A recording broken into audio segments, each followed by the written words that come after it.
नाज़रीन अवामी न्यूज़ में खबर जो सिलसिलो जारी है। वहाँ के खिपरो का खबर ॾिना खिपरो में सरवरी जमात ऐं शहीद अली हैदर रूंजो जदोजहद कमेटी जी सॾ ते अॼु सविनि माण्हुनि अदालती हुकुम बावजूद शहीद अली हैदर रूंजो ऐं सूमार मेयर खे जरतू पुलिस मुक़ाबलनि में क़त्ल कंदड़ पुलिस अमलदार साबिक़ SSP सांगड़ ज़ीशान शफ़ीक सिद्दीकी समेत क़त्ल में मुलविस SHOs जे ख़िलाफ़ खिपरो पुलिस पारां क़त्ल केस दाख़िल न करण ख़िलाफ़ अॼु सरवरी जमात GM हिंगोर जो ख़ादिम सरवरी सिंध तरक्की पसंद पार्टी जे अवैस रूंजो काज़ी खुदा बख्श दर्स GS सिंध क़ौमी माज जे अकबर मरी अवामी तहरीक ज़ुल्फ़कार मरी समाजी अॻवान मोहम्मद हयात समेजो साबिर बंबरो ऐं ॿियनि जी अॻवानी में खिपरो वाह मोड़ वटां सविनि माण्हुनि हथनि में प्ले कार्ड ऐं झंडा खणी एहतिजाजी रैली कढी मेन चौक ते एहतिजाजी मुज़ाहिरो कयो। मुज़ाहिरे खे ख़िताब कंदे अॻवाननि चयो त ॿिनि नौजवान खे पुलिस खंभे लाकअप करे कूड़े मुक़ाबलनि में क़त्ल करे थी। असांजी हुकूमत खे इहो नाहक नज़र नथो अचे। कोर्ट सगोड़ी जॾहिं केस दाख़िल करण जो हुकुम ॾिए थी त पुलिस मुल्क जो मज़बूत इदारे जे हुकुम खे थुॾे छॾे थी। इन्हनि चिटा ॾींदे चयो त अली हैदर रूंजो जो क़त्ल केस दाख़िल न थियो त 5 जुलाई ते ॿीहर एहतिजाजी मुज़ाहिरो कयो वेंदो।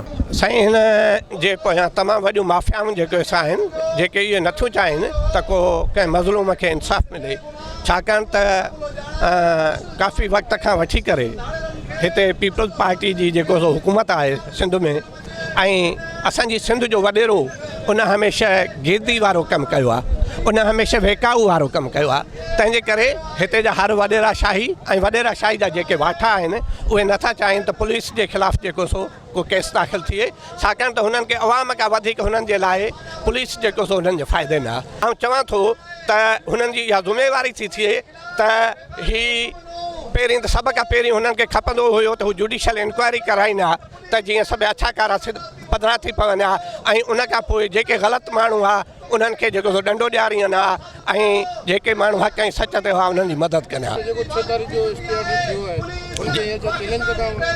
साईं जेको 6 ताईं स्टे थियो आहे, स्टे न थियो आहे पर पंहिंजे खिपरे वारे जज साहब खे इहो रोकियो आहे त हीअ फर्दर वधीक जेको माना ऑर्डर न कढे हिन मामले ते त इनशाला 6 तारीख़ ते या 6 तारीख़ खां पोइ FIR दाख़िल थींदी। उन खां ही कंहिं बि सूरत में बची कोन था सघनि। या हिननि खे ख़ाम ख़्याली आहे त असां हाई कोर्ट में विया आहियूं ऐं असां बची वेंदासीं। जेको असां अदालत सगोरी असांखे खिपरो एडिशनल जज जे खिपरो असांखे अदालत मां जेको FIR जो ऑर्डर मिलियो दहशतगर्दनि ते जेको FIR ऑर्डर जारी थियो उन खां पोइ हिन जेको दहशतगर्दनि जेको वञी अदालत में स्टे वरितो आहे। चूंडियल नुमाइंदा जेके आहिनि त समूसदा पुलिस जी धोर पड़ियल आहिनि। MNA शाज़िया मरी जेके असां कूड़ा दिला सां कढई असांखां जेको तो कूड़ा गोड़ा ॻाड़े जी वई त वापसी वई मोटी बि कोन्हे।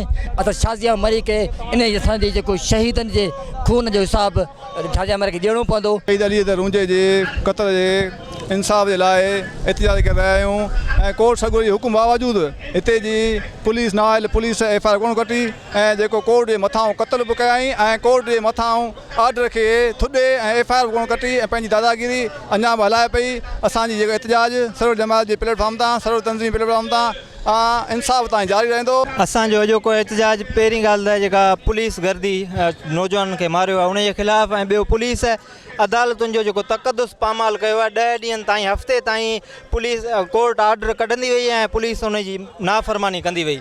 असांजो अॼु उनजे हवाले सां एहतिजाज आहे।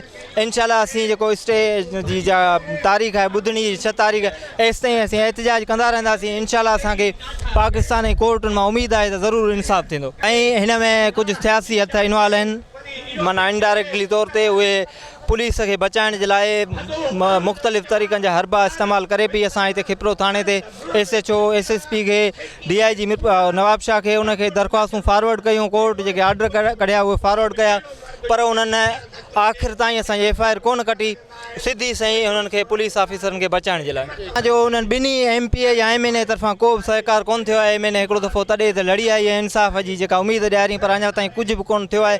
न उन्हनि जेके असेंबलियुनि में हितां खां वोटरनि असांजे चूंडजी वञनि था उते असेंबली में उन आवाज़ ते नथा ॻाल्हाइनि, पोइ छा उहे क़यामत छॾाईंदा। असांजो उन्हनि खां पहिरीं ॾींहं खां इहो ई मुतालबो हो त असां सां इंसाफ़ करायो वञे, हिन जी जेका अदालती जांच कराई वञे। जेके बाअसर माण्हू आहिनि MNA MPA इन्हनि खे इन्हनि जे हथ में आहे उहे असेंबली में आवाज़ उथारनि त असांखे इंसाफ़ मिली। MPA MNA हिते जा किथे आहिनि?